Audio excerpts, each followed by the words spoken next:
Hello बच्चों, एक बार फिर से हम कक्षा 10वीं की संस्कृत के पद्य भाग का तीसरा अध्याय जिसका नाम सुक्ति सुधा है लेकर के आए हैं। आज हम इसकी व्याख्या करेंगे। सुक्तियों का अमृत अर्थात सुक्ति का तात्पर्य सुंदर कथन से है, जो आपकी किताब में ऊपर ही दिया गया है। सुधनुक्ति अर्थात सुंदर कथन। अलग अलग जगहों से ये निकाली गई सुक्तियाँ, सुंदर कथन एक जगह इकट्ठा करके आपके इस अध्याय में रखे गए हैं।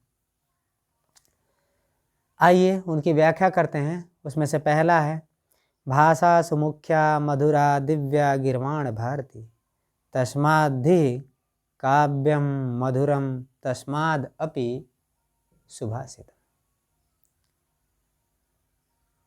कहा गया कि भाषाओं में सबसे मुख्य मधुर और दिव्य है गिर्वाण भारती अर्थात देववाणी अर्थात संस्कृत। तस्माद्धि काव्यम, उसमें निश्चय ही काव्य मधुर होता है। तस्माद अपि सुभाषितम, और उन काव्यों में भी सबसे मधुर सुभाषितम अर्थात सुंदर कथन है, सुंदर बातें हैं। तो इस प्रकार इस पहले श्लोक का अर्थ यह हुआ कि भाषाओं में मुख्य मधुर और दिव्य है देववाणी संस्कृत। उसमें भी निश्चय ही उसका काव्य मधुर है, और उन काव्यों में भी मधुर सुंदर कथन या सुंदर बातें जो रखी गई हैं वो हैं। अगला श्लोक है, पृथिव्याम त्रीणि रत्नानि जलम अन्नम सुभाषितम मूढ़ः पाषाण खंडेषु रत्न संज्ञा विधीयते। पृथिव्याम त्रीणि रत्नानि जलम अन्नम सुभाषितम मूढ़ः पाषाण खंडेषु रत्न संज्ञा विधीयते। कहा गया कि पृथ्वी पर त्रीणि रत्नानि, तीन ही रत्न हैं। एक जल, दूसरा अन्न और तीसरा सुंदर वचन,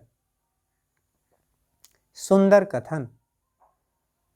मूढ़ है अर्थात मूर्खों द्वारा पाषाण खंडेषु, पत्थर के टुकड़ों में रत्न संज्ञा विधीयते, रत्न संज्ञा बता दी गई है, निर्धारित कर दी गई है। अर्थात वे मूर्ख थे जिन्होंने पत्थरों को रत्न का नाम दे दिया। वास्तव में तो पृथ्वी पर तीन ही रत्न हैं, एक जल, दूसरा अन्न और तीसरा सुंदर कथन या सुंदर बातें।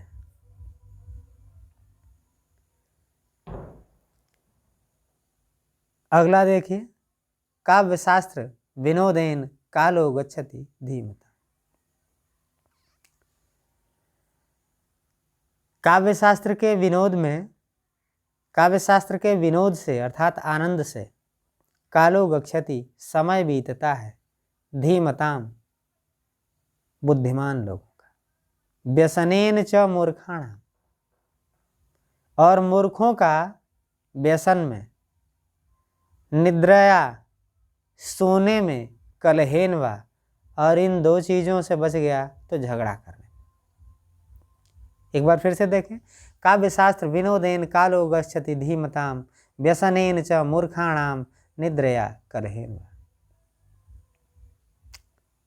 धीमताम बुद्धिमान लोगों का, गच्छति कालो गच्छति समय बीतता है, काव्य शास्त्र विनोदेन काव्य शास्त्र के आनंद से, अर्थात बुद्धिमान लोग काव्य शास्त्र के आनंद से समय बिताते हैं।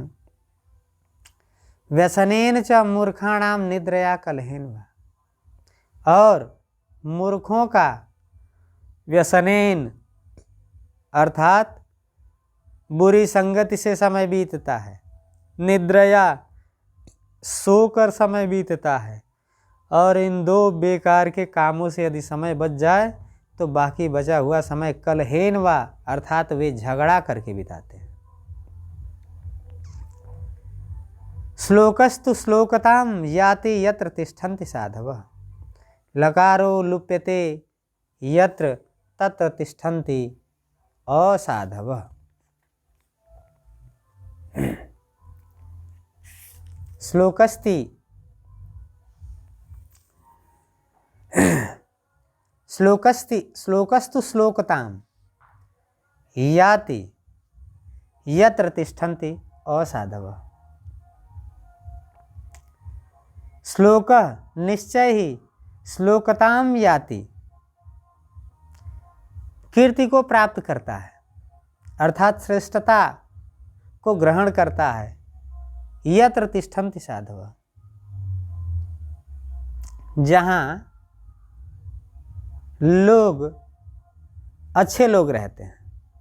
साधव अर्थात अच्छे लोग, उच्च विचारों वाले लोग रहते हैं, वहाँ श्लोक श्रेष्ठता को प्राप्त करता है। संस्कृत का जो छंद है श्लोक, उसके बारे में कहा गया है कि श्लोकस्तु श्लोकताम याति यत्र तिष्ठन्ति साधवः। निश्चित रूप से श्लोक श्लोकताम याति अर्थात कीर्ति को प्राप्त करता है या कीर्ति के उच्च पद को पहुँचता है। यत्र तिष्ठन्ति साधवः, जहाँ अच्छे लोग रहते हैं। लकारो लुप्यते तत्र यत्र तिष्ठन्ति असाधवः, और लकार लुप्त हो जाता है अर्थात श्लोक में का ल गायब हो जाता है। तत्र मने वहाँ, यत्र तिष्ठन्ति असाधवः, जहाँ रहते हैं असाधु असज्जन लोग, अर्थात जहाँ बुरे लोग रहते हैं वहाँ श्लोक जब बोला जाता है या कहा जाता है तो श्लोक में से लकार लुप्त हो जाता है अर्थात श्लोक का ल गायब